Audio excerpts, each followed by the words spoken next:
Olá, tudo bem?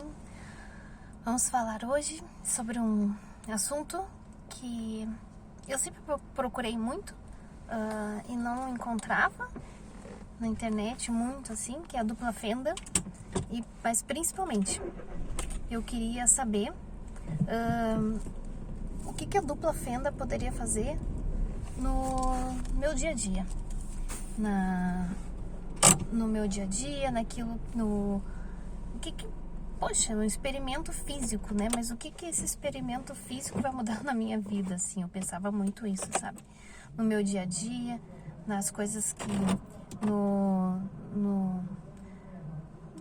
que eu vou fazer no meu dia a dia, porque eu teria que entender, né? E quando eu busquei tanto entender a dupla fenda, tentei de todas as formas, quando eu consegui compreender,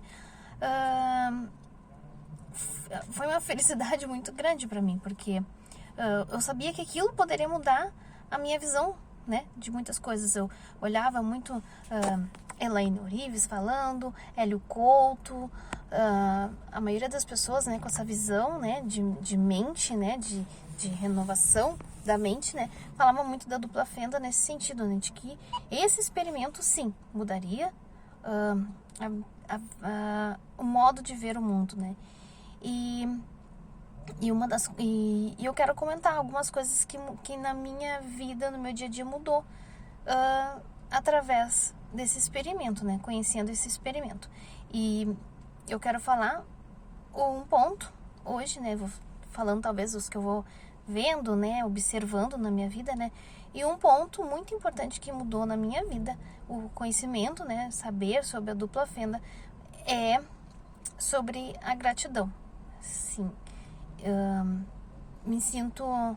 Hoje eu me sinto grata por tudo, por coisas boas, coisas ruins que acontecem na minha vida, e isso eu dou graças, né, ao entender o experimento da dupla fenda, porque quando eu consegui compreender que o olhar do observador, quando observa, né, observa o elétron, se ele vai ser onda ou partícula, e o que vai, né, como ele vai se comportar depende do olhar do observador, eu pude entender que tudo na minha vida é feito, tudo que acontece na minha vida depende da maneira como eu olho, como eu observo.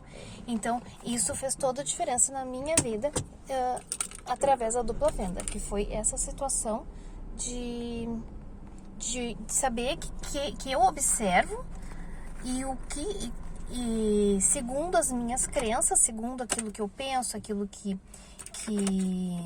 as crenças que eu tenho, né, é que vão determinar a maneira como o elétron vai se comportar.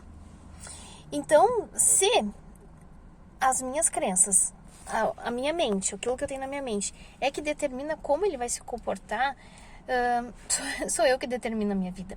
Sou eu que determino os acontecimentos que acontecem na minha vida. Então, eu passei a ser mais grata, porque eu entendi que o que acontece na minha vida é tudo determinado por mim. São as minhas escolhas, são aquilo que eu quero. Então, eu não tenho do que reclamar, né? Então, se eu recebi, dando um exemplo bem bom, né, chuchu, e eu queria laranja, né? Quem determinou o chuchu foi a minha crença, foi os parâmetros que eu tenho na minha cabeça, são as crenças, a maneira como eu entendo a vida. Então, o que acontece? Acontece que como que eu vou reclamar do chuchu se eu escolhi, né? Talvez até mesmo inconscientemente, né, o chuchu. Então eu só tenho que dar graças, porque eu tô recebendo tudo aquilo que eu quero, tudo aquilo que eu tô pedindo, através das minhas crenças, através da minha maneira de observar o mundo. Era isso. Eu tenho mais pontos para falar, mas eu vou falando aos poucos. Até o próximo vídeo. Tchau, tchau.